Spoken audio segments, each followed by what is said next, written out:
All right. Here we go, back again on the other side of the coin. All right, we are back again on the other side of the coin, ladies and gentlemen. My bad boy Ishan is with us. I'm very, very happy that this crazy international break is coming to an end. Thank you so much, Lord above. You have done us a mercy.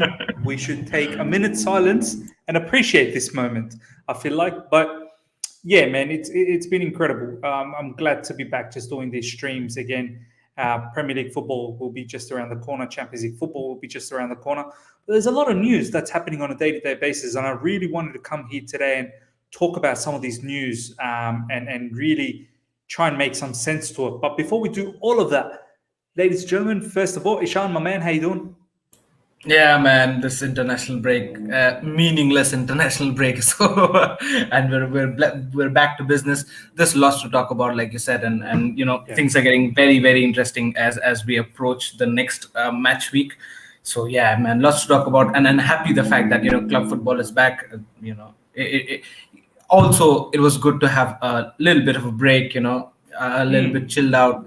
And yes, the momentum gets broken down. Obviously, the Premier League momentum and all those heated moments, the whole momentum gets broken down. But it is what it is, and I think so. It's good to be back, and can't wait for this match week. Yeah, 100%. You're right. We were in a flow. Do you know what I mean? Like we were getting Premier League games. Yeah. Obviously, there was the transfer window. So we're all in a flow. We were in that momentum. And then international break comes in and kind of stops all of that flow. And it's going to be very, very strange. The first game back from the international break. Who knows who's available? XYZ players are not going to be probably playing straight away because they've played so many matches in the international break. So we'll see how it all turns out. Obviously, tomorrow is the press conference, so we'll find out everything from Thomas Tuchel's point of view.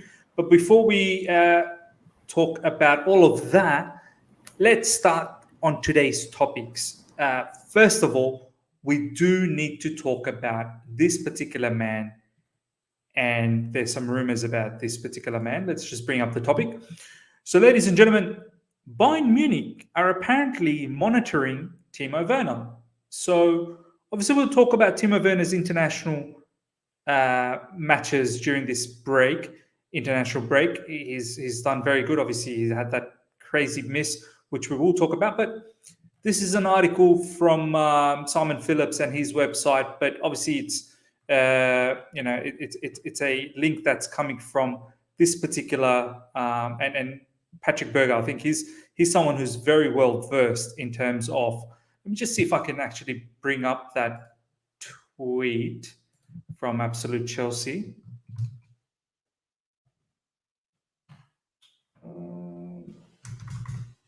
Absolute Chelsea. Yeah.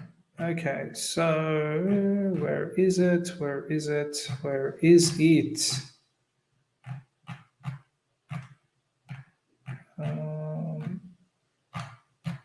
Hopefully it's going to come very, very soon. Man, these guys, they tweet so much.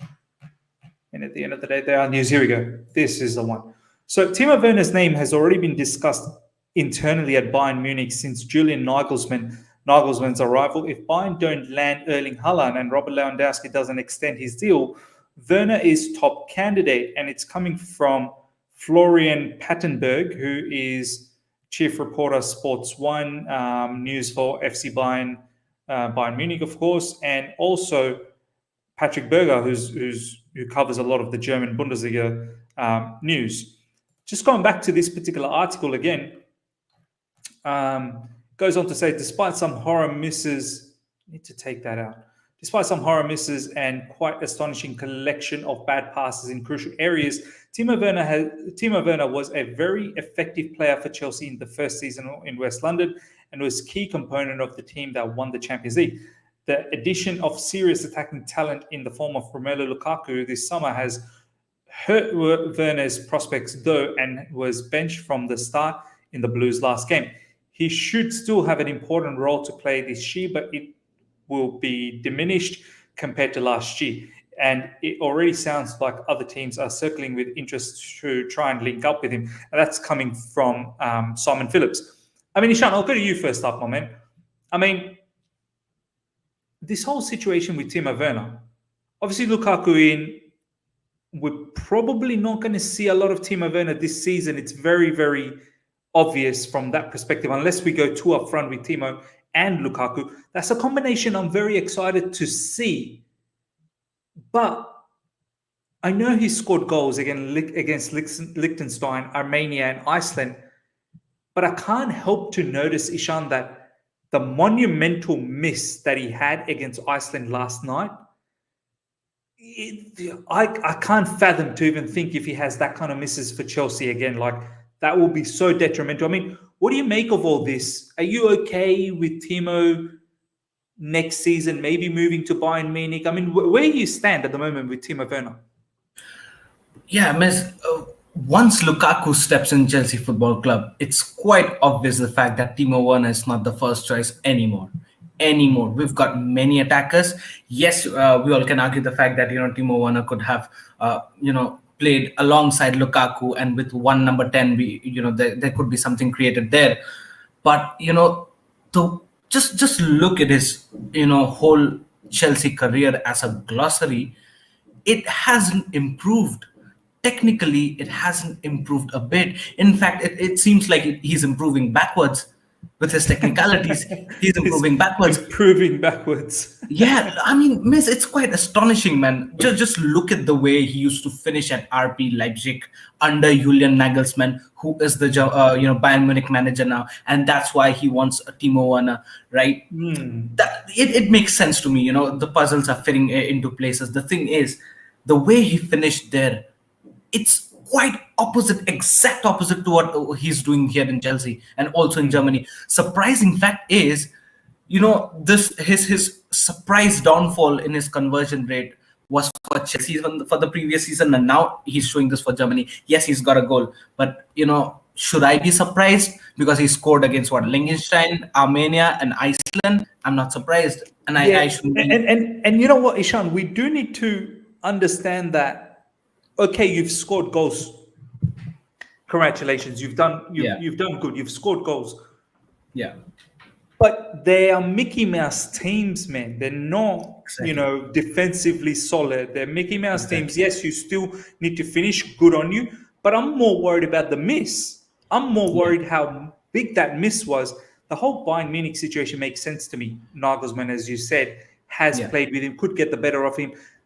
Timo Werner could possibly want to go back to Germany where he feels at home. But yeah, carry on, Ishan. I mean, this international goals, the 3 goals he's scored, I mean, we do need to calm down a little bit, right?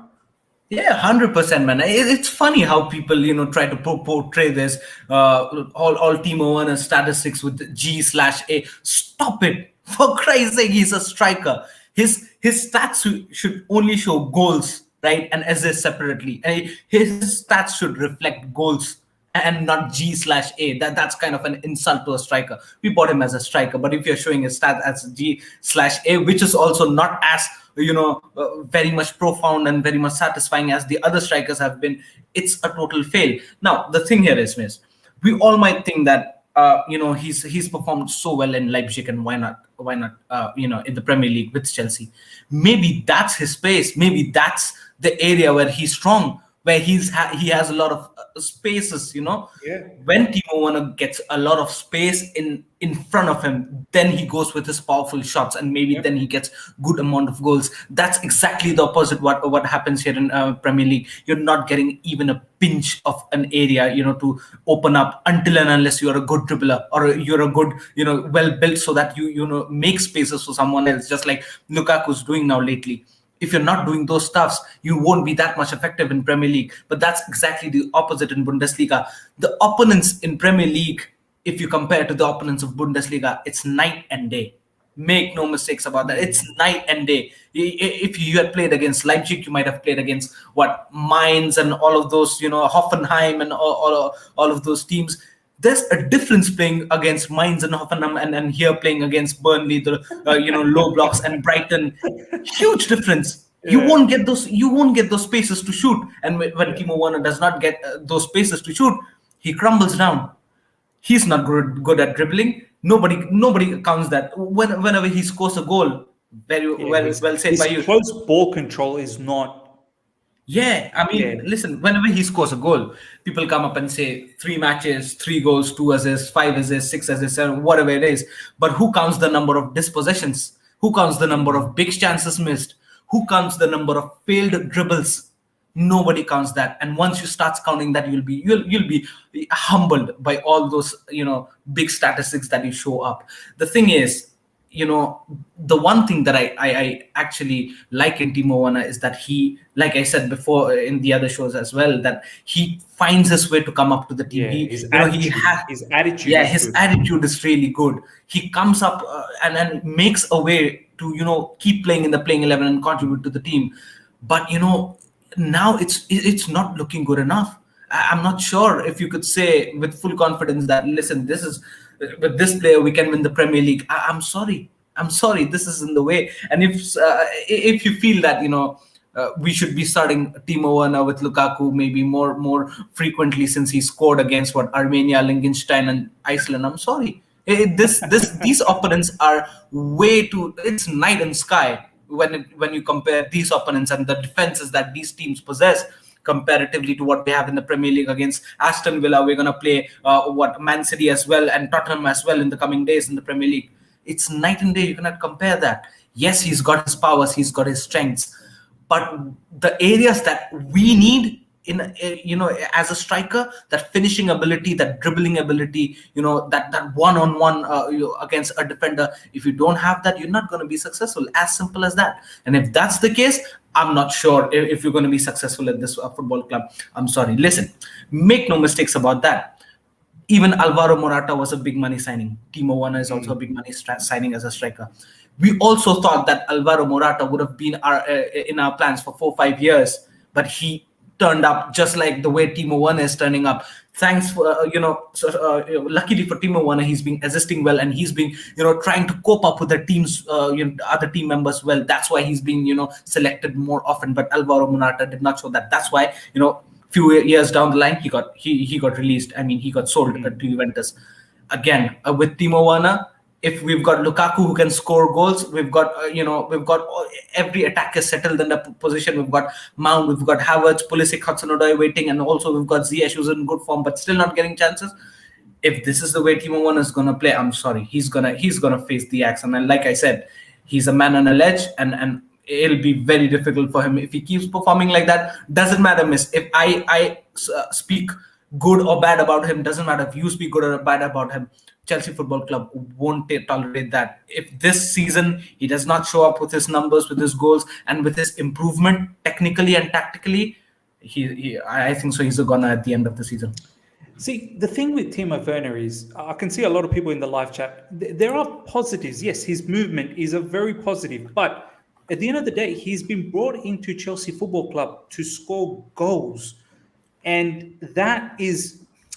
Do you want another Willian? Like, basically what you're saying is another Willian, works hard. He works hard, which is fantastic. Yes, he was instrumental for us to win the Champions League, but don't bank on winning the Champions League with Timo playing that way again. That's what I'm trying to say.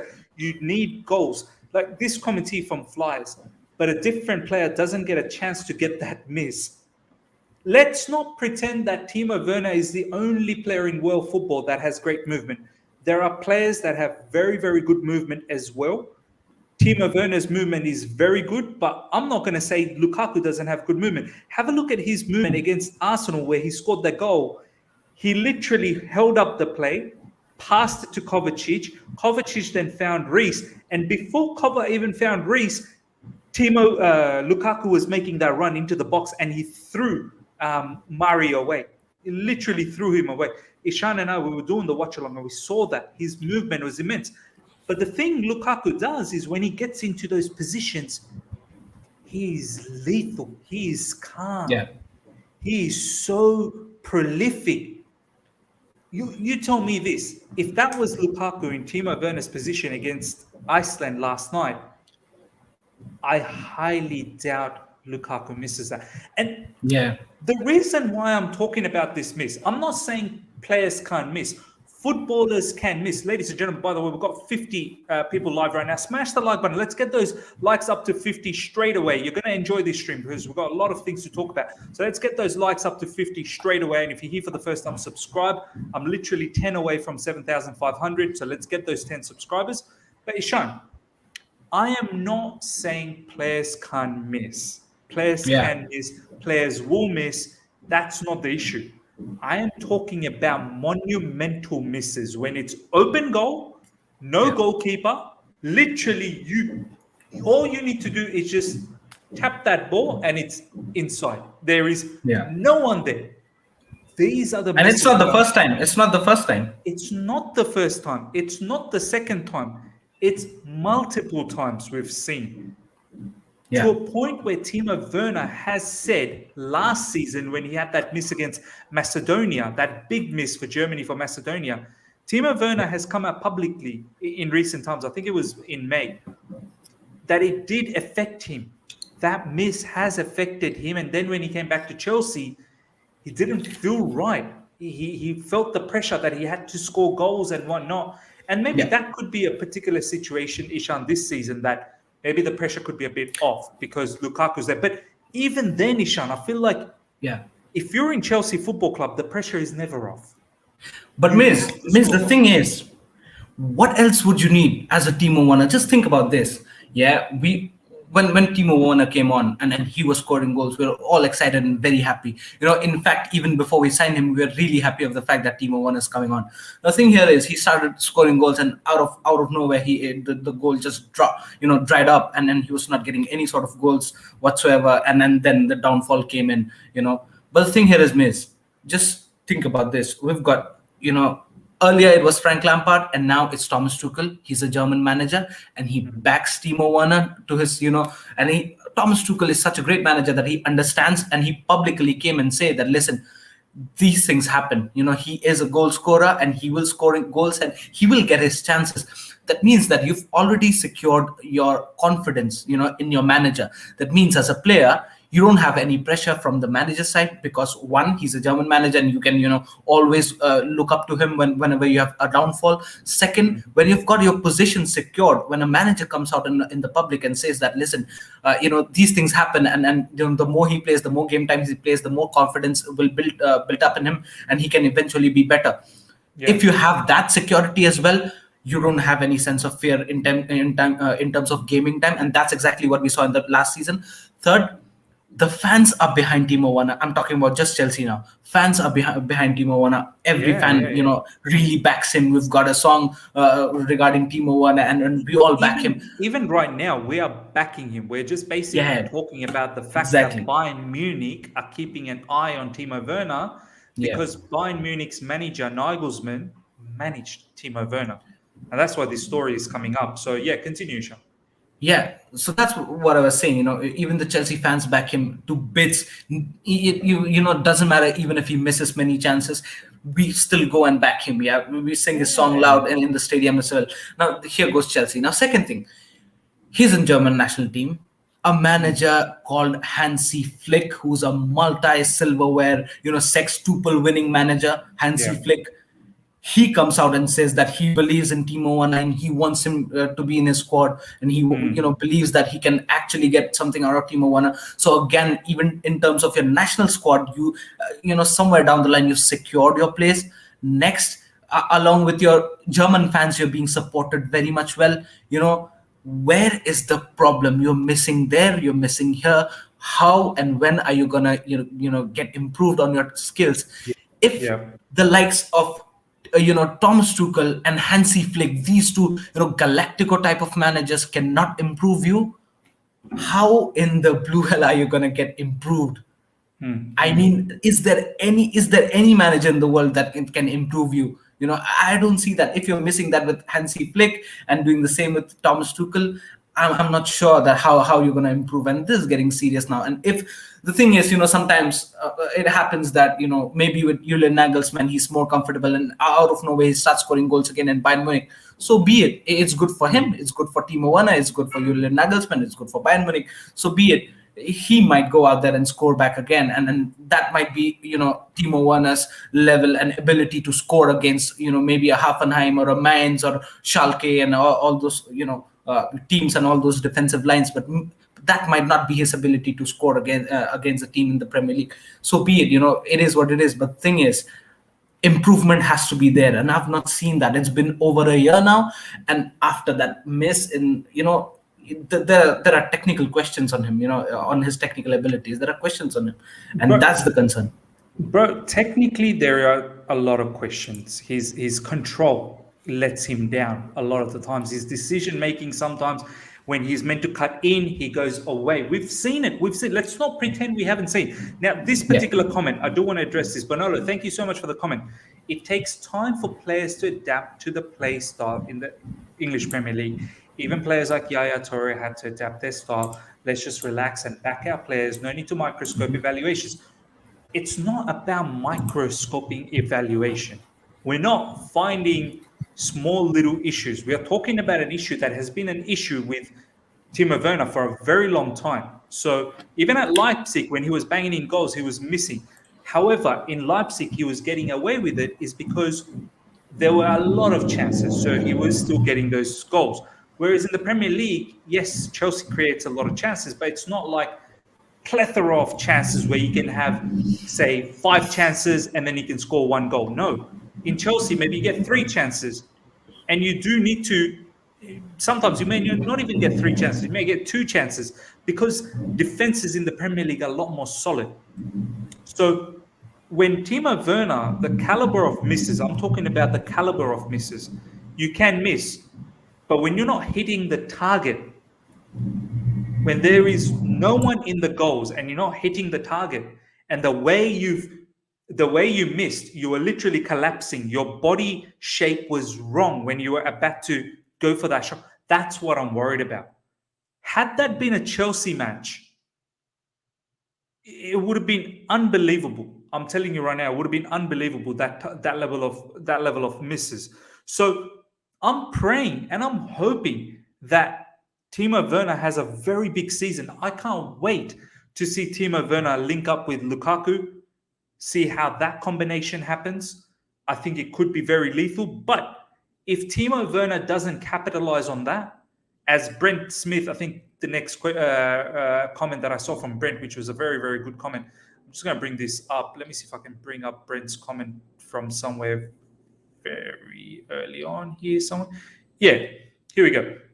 Timo should be fitted into the league now. He also has a big man up top with him. He's to perform this season, or he's out. I love Timo, but I love Chelsea more. This is the perfect comment. I love Timo. Ishan loves Timo. We all love Timo. But that doesn't mean that you're just going to, what you did last season, if you carry that on this, we said it, Ishan. We said it last season. If he has that same season last season, like this season, where he misses those chances, it can't be tolerated, man. This is Chelsea Football Club. There are levels, definitely. You can't have what was it, Ishan, last season? 19 missed opportunities, 19 big chances. You can't have 19 big chances misses like that, man. You cannot. You simply cannot have 19 big chances missed. Yeah. Once again, 100%. You can miss opportunities, but at least hit the target. At least hit the target. People argue the fact that he's been a big player for us in the whole Champions League and also the past season with his assists and his gameplay. I understand that, and we all respect that. We all appreciate that, whatever he's done. But there are things that he needs to improve, and there are flaws. That's why he's in the declination. If those flaws and those improvements are not done, then I'm not sure what kind of improvement that he's on. And then people say that Timo Werner misses chance, but at least he goes on to those positions where he gets those chances. But what's the point of going in those positions where he can't score? Then what's the exact? You could have maybe, if not Timo Werner, even that referee could have scored that chance. For Christ's sake, even that referee could have scored that easily. What's the point of going into those positions and taking those positions, those areas, where you cannot finish, then what's the point? Just pass that ball to Kai Havertz. Maybe he could finish. Pass that ball to someone else. He could finish. There's no point in going into positions and creating yourself a chances, making a one attempt to the goal, but it's never a good attempt. It's always a miss. Then what's the point of grabbing those positions and those chances? It's all irrelevant. And that's why we've not seen enough finishes from Timo Werner, because yes, we all know the fact that he finds himself into those positions where he gets the ball clear enough to have a go. But if he's not finishing, if there's no end product, how can you justify those all arguments that you've said that he goes into the positions? What does he do going into those positions if the end product is not good? Everything nullifies, everything gets just dejected out if you don't have a good finishing product. That's the thing. We all can argue the fact that he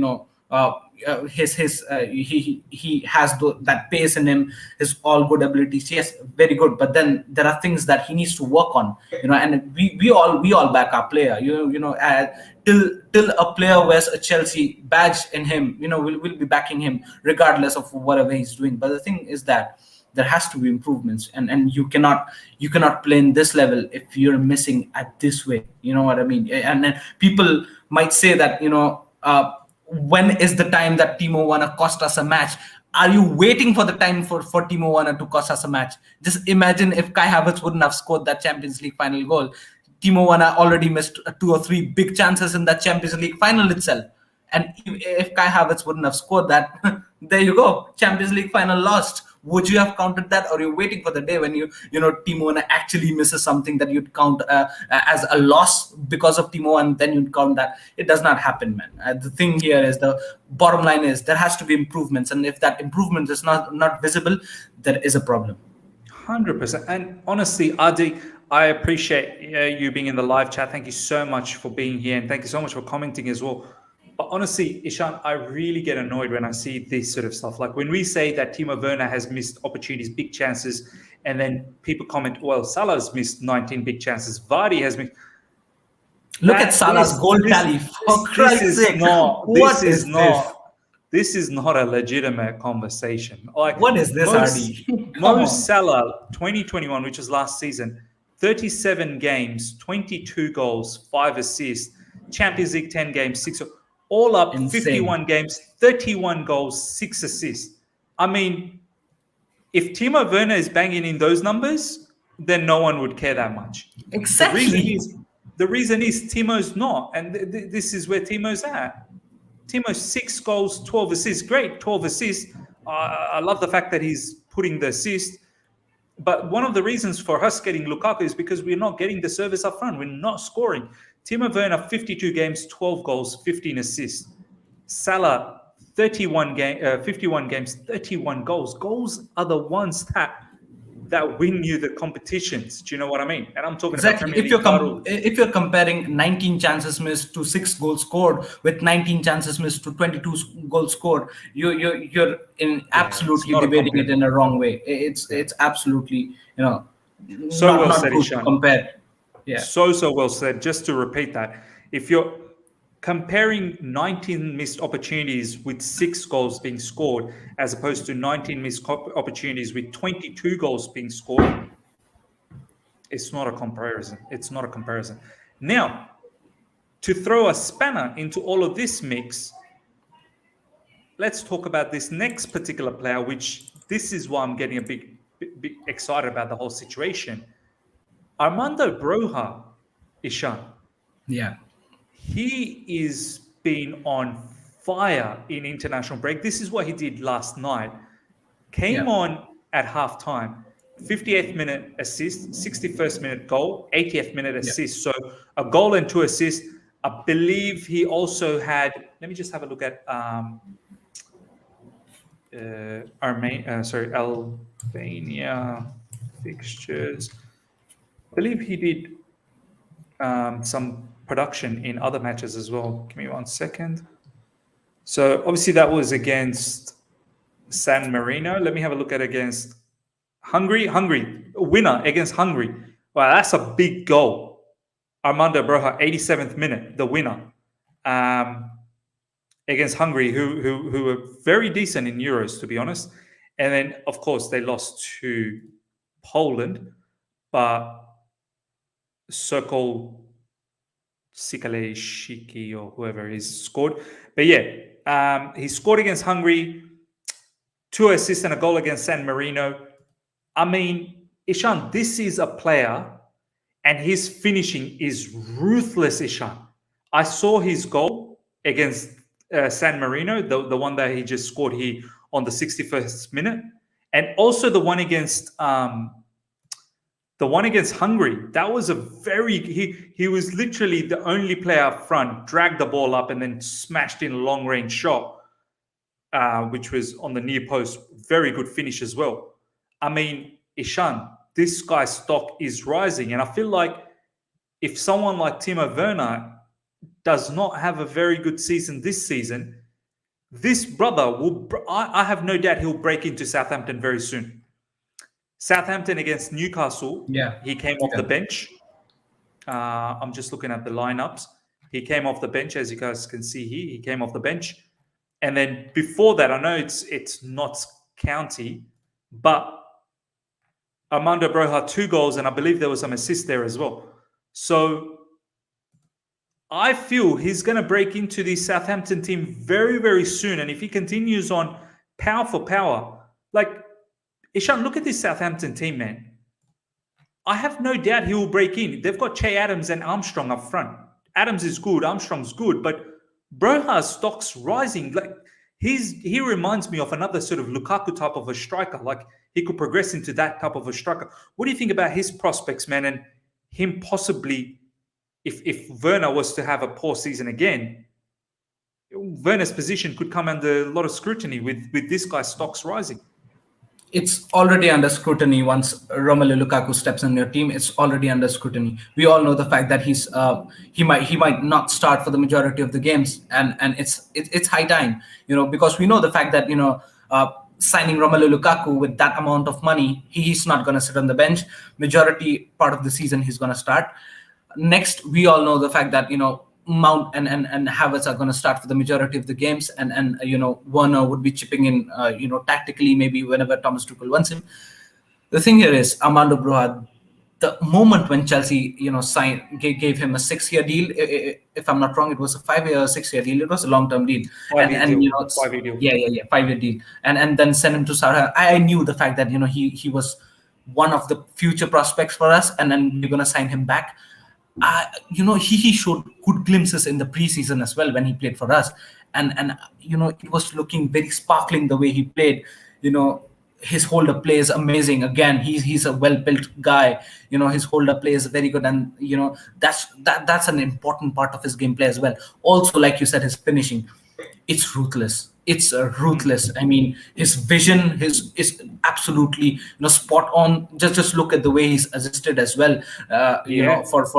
For his national team and also for Southampton as well. I mean, can't wait for him to barge into the first team for Southampton and play alongside Armstrong or maybe a Che Adams.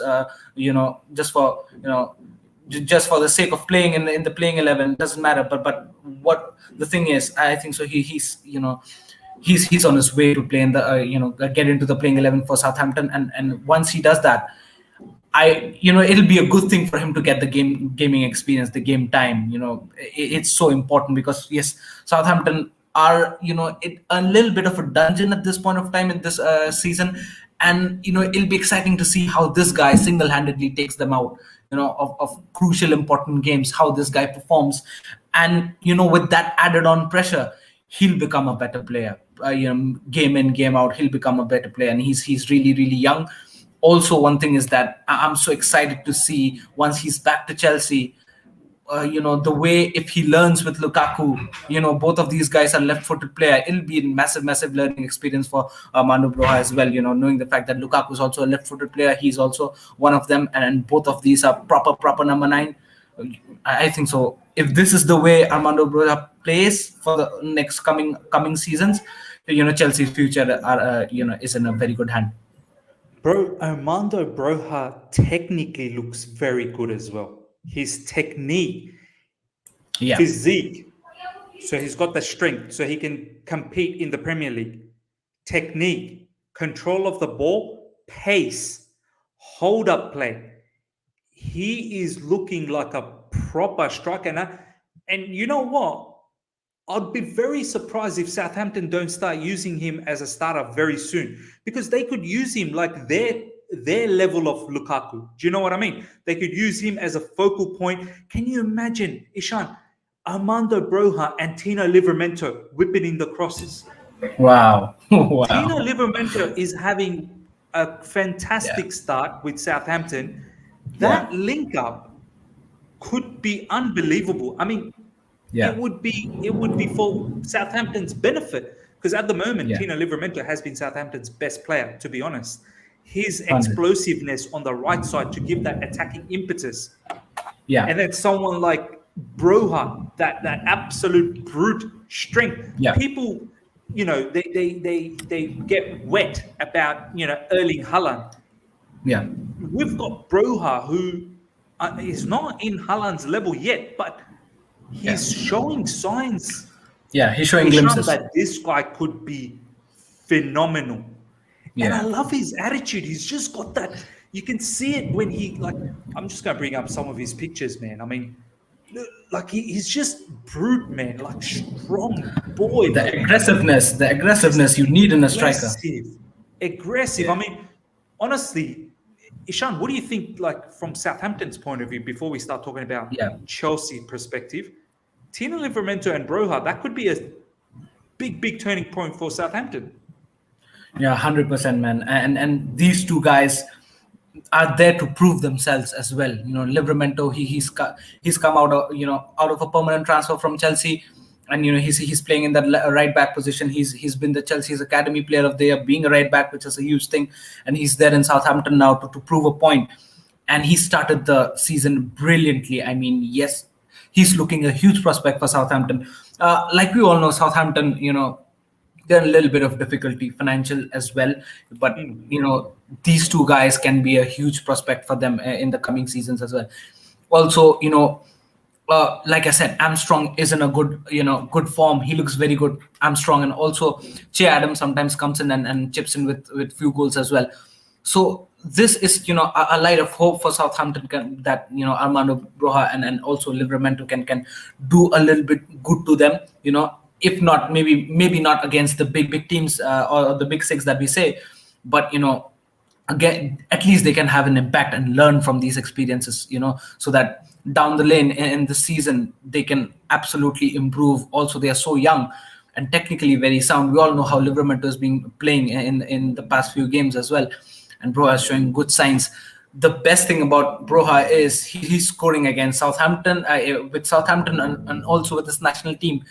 So once you get that confidence of scoring goals with your club and your national team as well, there's an ooze of confidence in you, and that's what you want as a player.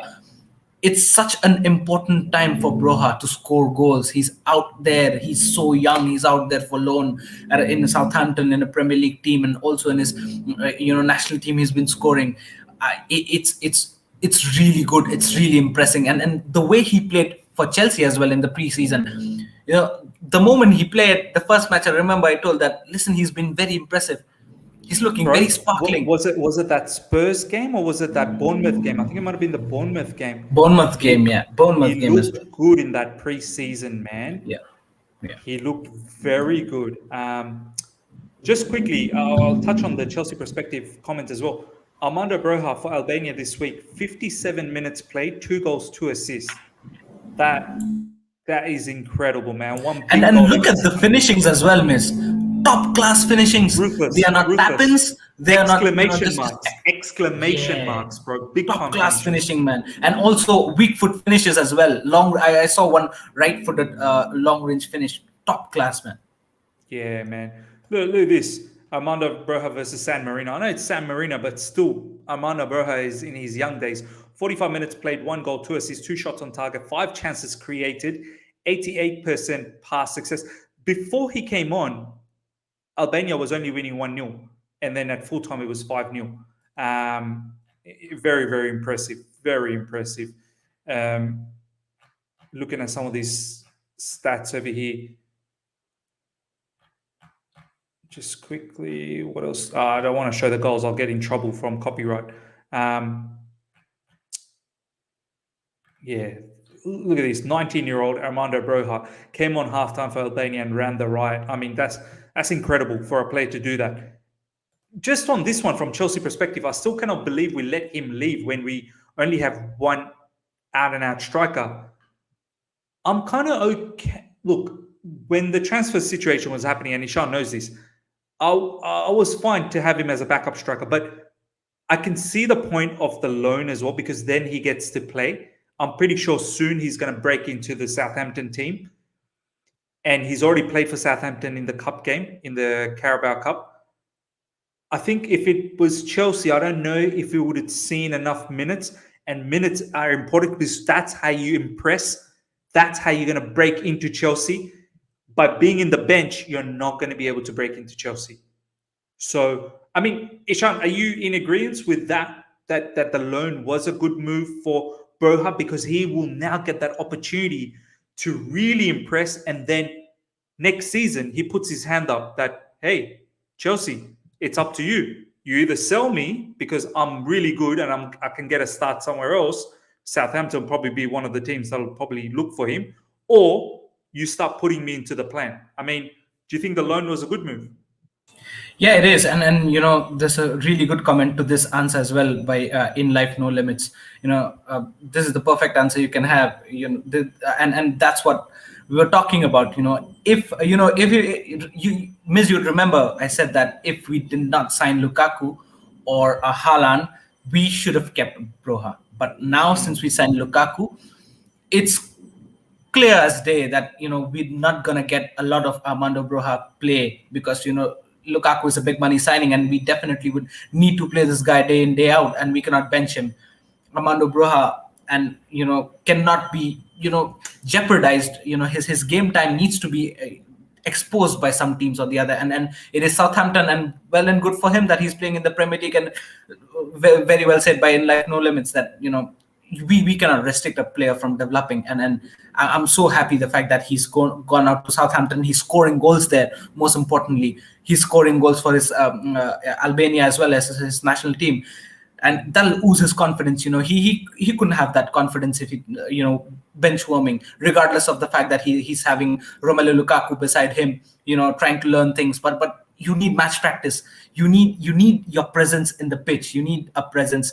You need to have that ball at the back of the net as a striker. That's when you get the confidence. And if he's doing that, well and good for him. And I'm really happy, not just for Broja as well as for Gilmore.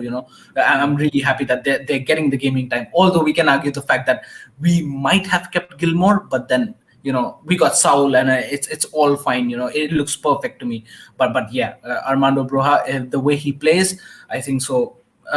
If he's scoring goals, and regardless of whoever he scores and against whom he plays with, if he's scoring, it's definitely boosting his confidence up, and this adding to his development tally. Also, I won't be surprised if again in the next season he goes out on loan. I won't be surprised by bits, because he's really young. Just to continue. Yeah, he's really, really young, and this is his first loan, if I'm not wrong, first loan move.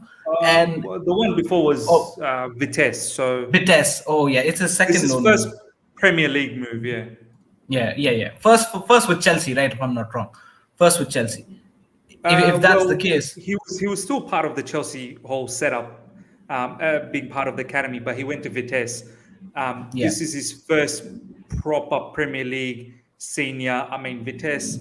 Yeah. I mean, how much it was good nonetheless, but I think this one is his first proper legitimate loan.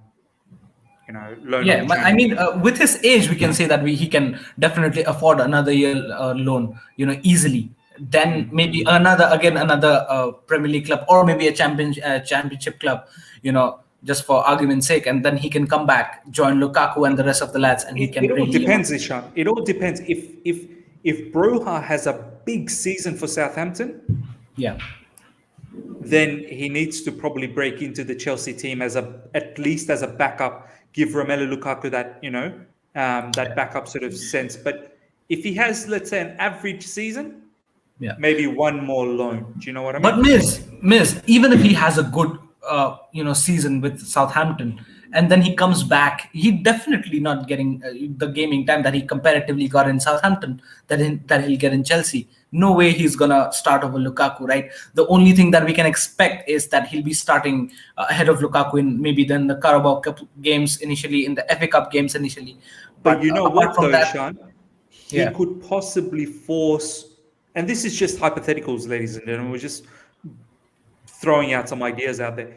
If he yeah, has a big season, Ishan, he could possibly force Thomas yeah, Tuchel to play two up top. Like he could, if he has an unbelievable season with Southampton, he could yeah, possibly force Thomas Tuchel to change the system around that, where he fits Lukaku and Broja together, and then you have more midfielders yeah, behind them to basically help out the play in terms of, you know, playmaking, and then you still have the wing backs yeah, allow for the width. So that could be one of the solutions, I suppose. yeah. But yeah, I mean, look, I wouldn't be surprised if he goes out for another loan after this, but it all depends on performance. Chelsea Perspective, thank you so much for this super chat. You always support the channel. Do appreciate this, guys. Thank you for addressing such an important issue. I mean, this is what Southampton has next up: West Ham at home. I would Yeah. love to see Armando Broja start against West Ham. It will definitely be a game that I'd watch as well, depending on when the Chelsea game is on. If the Chelsea game is on the same time, then probably not. But it's a game that I would love to go back on. Yeah. But let's move on to the next topic, which is quite something to talk about, to be honest. So, ladies and gentlemen, by the way, 70 of you guys are live. Smash the like button. Let's get those likes up to 70 straight away. Let's not hesitate. And if you're here for the first time, subscribe as well, guys. Let's get those subscriptions up to 7,500. Literally only a few subscribers away. Bring up Jason. Jason, this one? Yeah. Jason, big up. He's my friend. He's my childhood friend from Shillong, and he's a Nice one, massive Jason. supporter of this channel. Yeah. Thank you so much, Jason. Too soon to talk about Broja this early in the season. I need to see him start for Southampton first, and I'm sure Timo would come good. Yeah, look, it is too early, but the signs are good. That's what we're saying. The signs are good, Jason. And yeah, Timo, I'm willing to wait. I hope he starts against Aston Villa.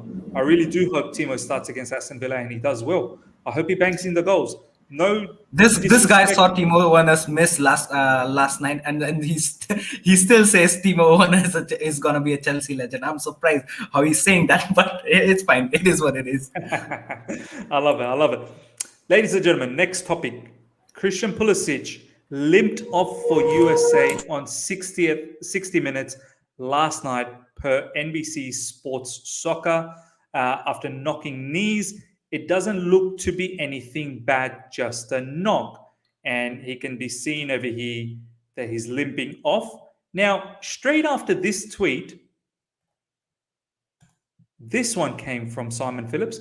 More on Pulisic injury. Christian has a slight ankle injury. USMNT men's national team coach Greg Berhalter said after the game, we are going to get more info on it when he goes back to London. The severity of it. So obviously we'll get to know after this. Now, Ishan, I can't have another injury for Christian Pulisic. I'm sorry. I'm sorry to say, we need to be real now. If he is not able to play against Aston Villa, and I don't know if he's going to be able to, because he's probably traveling back to London, probably lands sometime today, and God knows what's with his knee situation. They'll probably be doing a scan and whatnot. This player simply cannot afford to get injured anymore. You are already not starting for Chelsea. You are already fighting from the bench. And then on top of that, if you're getting injured and not being able to even be part of the bench to get that opportunity to come off the bench and impress again, I'm sorry, Ishan, if this player plays less than 60% of the games this season, I think we need to make a serious judgment call whether what do we do with this particular player. I mean, What do you think about this guy's? I mean, if this ends up being an injury, Yeah, listen. I first of all, I really adore Christian Pulisic. I really like the way he plays. But the thing is, uh, the harsh part on Christian Pulisic is he's the way we're playing now. With the formation, Mason Mount, Havertz being the the two attacking fronts, and one Lukaku being up top, our center forward. It's difficult already for Christian Pulisic to make a place in the playing 11 constantly. And it's going to be difficult once he comes out from the injury as well. It's already difficult for the likes of Pulisic, Werner, Hudson-Odoi to make their place in the playing 11, because our playing 11 is already stacked, right? Now the thing here is, it's high time for Christian Pulisic to just come out there and show his full potential. But he's not being able to do that. It's his third season, if I'm not wrong, and yeah, it's by his by third season, bro. yeah, by this time he should have been the regular starter. Yeah, and knowing the fact that Havertz has just come in, it's his second season. Pulisic, it's his third season. Maybe Pulisic should have been that go-to guy, that regular starter. Also knowing the fact that he was along with Thomas Tuchel in Borussia Dortmund, should have given him that advantage. But somewhere down the line, some or the other injury struck him. And always it goes down to few days, that few months that he misses out of action, and that takes a toll on him. That takes a toll on his performance. That takes a toll on his development. And it's high time. The thing is, now it's the competition is so high among the team members as well, just to barge into the playing 11. It's already difficult for the likes of Christian Pulisic to come up and make a mark, and even be a substitute. It's so difficult because there is the likes of Werner, Hudson-Odoi, Hakim Ziyech waiting for the chance. Competition is immense. Competition is It immense. is immense just for two positions. So many players, four players are playing their part just to show an impact, even as a substitute. We all can argue the fact that there are many competitions and they're going to get a chance. Fine. But, Christian Pulisic being his third year at Chelsea, he should have been the go-to guy. He should have been the regular starter. And then we could have had the other players around him. But, it is what it is. It's harsh on him that his, physical ability and his strength and his fitness has taken a toll on him. And yeah, I mean, I agree the fact that now it's too much. It's the way he's getting injured, it's too much, and it won't be good for him. Is more than us, it won't be good for him, because for us Chelsea, we've got many options to play. If Christian Pulisic gets injured, fine, we've got a Hudson-Odoi. If Werner gets injured, fine, we've got a Ziyech, right? We've got many options. We might not think about any other alternatives, right? We cannot think of there are maybe likes of Saul playing in the number 10, because we've got ample of options. The thing is, it's bad for Christian Pulisic and his future. If he gets regularly injured like that, he's not going to get his game time. And if he's the face, if he wants to be the face of Chelsea in the coming years, the way he's been hyped in USA as well, and the way people adore him worldwide, if you're not going to get the gaming time, and you're not going to show your potential to the people, it's going to be difficult to maintain that. So for him, for his future, it's very important for him to stay fit. And then he has the next challenge to barge into the playing 11. That's another big challenge. Then you have the challenge to, actually score and get your score sheet going. It's another challenge after challenge. So, out of all these challenges, if you stay unfit and if you stay injured time and time again, if you get injured, yes, it's unfortunate. Yes, it might not be in his hands. I understand that. But it'll be harsh on him. It'll be injustice to him. It'll be difficult for him and nobody else, because Chelsea, we've got many options. For him, it's going to be difficult. All we can do is hope for, that he gets revived very early, gets rejuvenated, and gets to his best, come back, and we all are waiting to see the best of Christian Pulisic just rule the whole playground for himself. 100%. Adi, I love the passion and the comments and the backing. Everything that, first of all, the topics we're bringing up is literally the news. We're not making up these topics. These are news that's circulating around Chelsea Football Club at the moment. And that's why we're bringing it up and creating a discussion, a debate, basically, looking at all sorts of perspective. And not once have we even slandered any of the players. So that's one thing. But I do appreciate, Adi, every time we've said something, you've literally said the opposite thing. Timo Werner, why are we talking about Timo Werner that way? You weren't happy with. Now Pulisic, why are we talking about Pulisic that way? You're not happy about it. Mate, what you need to understand, RD, is that take emotions away. I think what you have the problem at the moment is you're emotionally attached with every. I've even said it with Ziyech. I'm so emotionally attached with Ziyech, but I can still be sensible in my mind as to what needs to happen the best for the football club. Let me break it down for you for Christian Pulisic. Christian Pulisic at the moment struggles to even start for Chelsea. The competition at Chelsea is so immense. And I know we need depth, which is fine. But Pulisic, as a 22-year-old, will have ambitions to start. Do you know what I mean? I think he's got ambitions to be a side man. He wants to probably be the showstopper, and he has the capabilities of being a showstopper. Right now, it's too difficult for him to even start with the competition we have. Lukaku takes up one of the spot. Mason Mount is there, and then Kai Havertz is taking up another one. Then there's Timo Werner. Then there's Hakim Ziyech. So it doesn't get easy. So from that perspective, it's difficult. Then on top of that, when you do get an injury and you're not even a part of the bench setup, you slowly start getting forgotten. And you do need to remember, you said that we shouldn't forget the fact that he's 22, but you shouldn't forget that this is his third season at Chelsea Football Club. He's not played that many football. Look at his minutes, the number of minutes that he's played season 1, season 2. It's not enough. And if he continues to have that type of season this season, I'm not sure whether he's going to play against Aston Villa. Jules has already said that he didn't even expect him to start. So what is going on? What is our expectation with Christian Pulisic? Do you know what I mean? So one more thing, Miz. Adi is making another comparison. I'm not understanding, Adi, where you're coming up these comparisons with. He says that this is exactly how some Chelsea fans spoke about Kante when he was getting injured. Listen, Kante, when he came in his first season, he was almost the player of the whole season for Chelsea when he played under Antonio Conte in the first season when we won the Premier League title. Kante is a big player for us. He proved that whole consistency in that whole 1-2 for the first couple of seasons that he played for us. Then slowly and steadily the injuries started taking toll on him. You cannot compare the likes of Kante and Pulisic, but Pulisic constantly he's been getting injured right from minute one when he came to Chelsea, getting injured.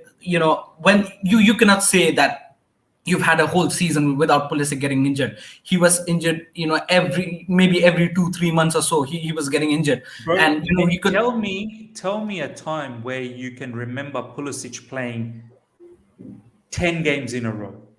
Yeah. Or 6 games in a row. The only time I can remember is post-lockdown when we came out, where he had a very good game. But even then, in the FA Cup final, he got injured. Yeah, again. Yeah, so he was going on a good momentum, right, during that lockdown period. Again, he got injured. Against Liverpool, Ishan. Do you remember against Liverpool how he came off the bench? Yeah. So there was concerns. We needed to rest him. We didn't want to fatigue him, and we didn't want to get him another injury. But you're right, man. You're right. Yeah, so I mean, we cannot compare the likes of Pulisic getting injured and Kante getting injured. Kante proved big time for us. He's a Premier League winner. He's a multi-Premier League winner for one for us and one for Leicester City. He's won many trophies. He's won the Champions League. He's the best player for us in the whole Champions League. Beside Jorginho, and Pulisic was not that consistent. And we know the fact that Pulisic is more injury prone than Kante. Let's have 100 buckaroonies straight away. That Pulisic is definitely more injury prone to Kante, so we cannot compare that, man. I mean, how can you make these kind of comparisons, man? Come on. Look, there's concerns about Kante now, but we didn't have concerns about Kante in the beginning when he was balling for us. Now Kante is 30, so there is a good sort of reasoning behind why we are concerned, because his age is probably catching up. Kante is a machine.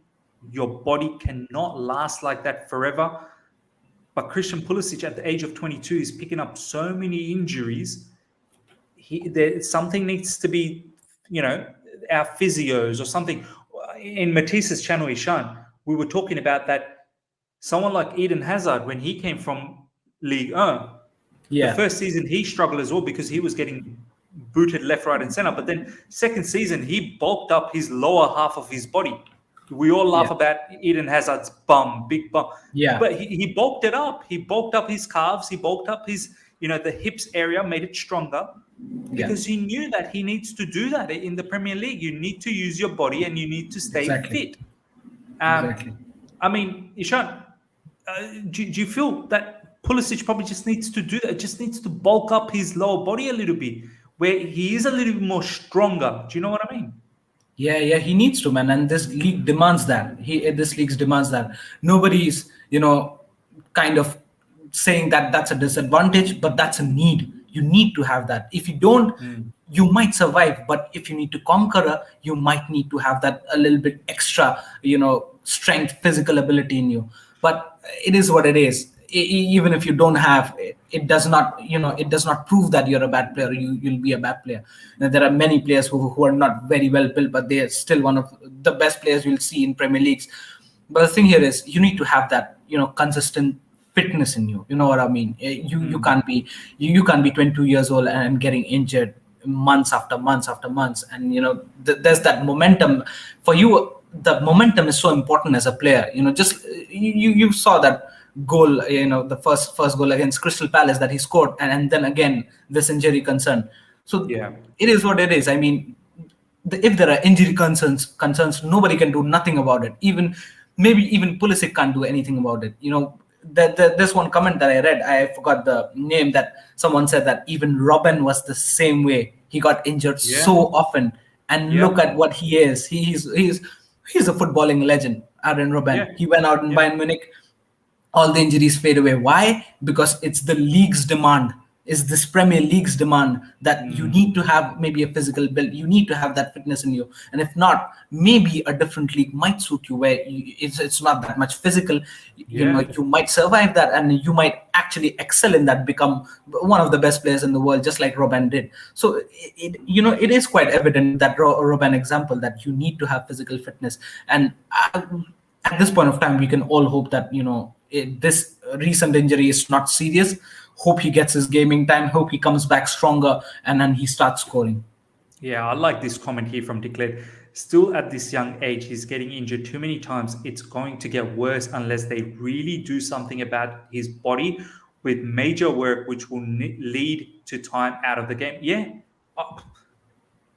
I can't, Ishan, I can't say that this is all unlucky.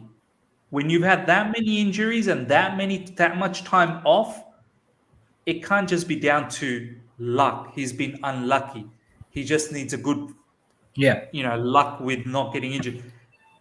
Every little bump and he's picking up an injury. So, something needs to be done from that perspective. As Declared said, physically a restructure, some sort of conditioning, and that may mean some time off from football. It could, but as Ishan said, this league demands a lot of physicality. I mean, you will not get away with it. Look at Ishan. Look at Mason Mount's transformation. Yeah. Season 1 under Frank Lampard, he looked like a stick. Yeah. Look at him now. Look at his physique. He's put on muscle around his chest, his shoulders looking bigger, his legs are looking thicker, his neck areas.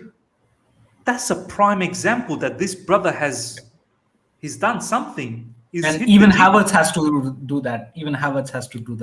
Make no mistakes about it. Yeah, and it's not like Mount has lost pace. He's not lost pace. He's improved. He's improving, in fact. Yeah, he's just conditioning his body to the demands of the league.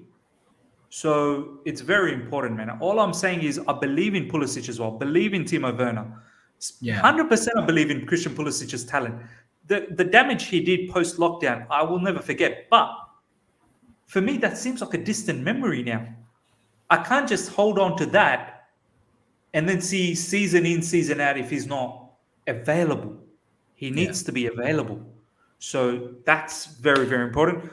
Watch this space, whether he's going to be in the bench or even in the squad for Chelsea. Let's see what happens with the press conference tomorrow. Ladies and gentlemen, we've got nearly 75 live right now. Smash the like button, number one. Let's get those likes up to well over 70 straight away.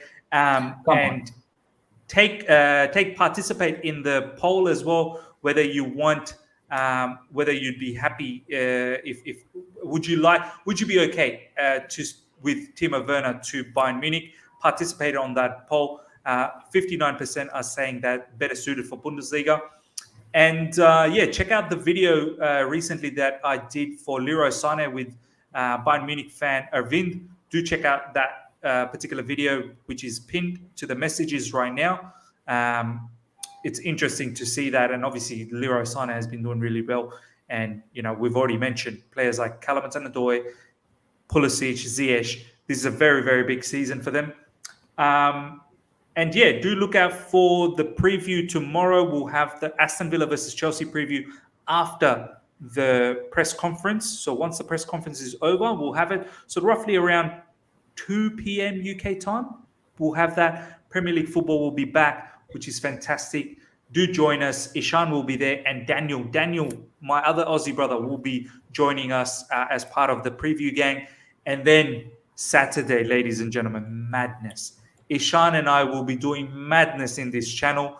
Taryn will be in the stadium at Stamford Bridge once again. And in the next few games, we're going to go to Zenit. Taryn is going to be there in the stadium with Jonathan.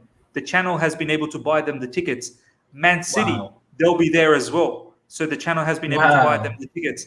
And Aston Villa Carabao Cup. 4 games coming up. The channel is going to be featuring from Stamford Bridge, which is incredible. Ishan and I will be covering all of that. Watch along. Madness. Pre-match. Madness. Saturday, the lineup for Saturday, there'll be a pre-match stream where we'll talk about the lineups, and obviously from Tarrant straight from Stamford Bridge, which is going to be incredible. Hopefully we see some players warming up in the background, which will be great. Then we'll have the watch along, and then we'll have the review. And then, from there on, every single game, we'll have all of that hopefully covered for you. Zenit as well for the Champions League. But hope you guys have enjoyed this stream, ladies and gentlemen. Let's get those likes up, guys. At least let's hit to 50 likes, which will be great for the stream. And if you're here for the first time, subscribe. Check out Ishan and his socials in the description as well. And tomorrow, hopefully we see you guys again. Until next time, see ya.